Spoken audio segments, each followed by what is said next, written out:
134 pages in and no sign of visible tears. Although ரெண்டு இடத்துல என்னடா நமக்கு தொண்டை கவ்வுதே அப்படிங்கிற மாதிரி ஃபீல் ஆச்சு. Welcome to day 7 of A Little Life Reading. இது வரைக்கும் 7 days ஆயிருக்கு, 134 pages தான் நீ படிச்சிருக்கியா அப்படின்னு நீங்க கேட்கலாம்.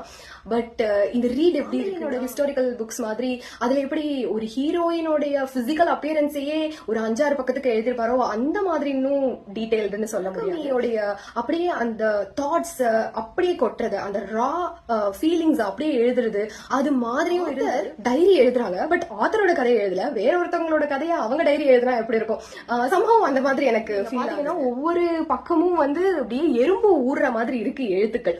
சோ இது படிச்சு முடிச்சு என்னோட எமோஷன்ஸ் இன்க்ரீஸ் ஆகி நான் அழுகிறனோ இல்லையோ என்னோட பவர் இன்க்ரீஸ் ஆகி கிளாஸ மாத்தணும்னு நினைக்கிறேன். ஆழத்தில் இறங்கி அப்படிங்கிற மாதிரியான ஒரு ரீட் இது. அப்படியே படிக்க படிக்க என்ன அறியாமலே ஐ லவ் வில்லம் அப்படின்னு தான் சொல்லணும். அப்படி ஒரு ஃப்ரெண்டு யாருக்குமே தேவையான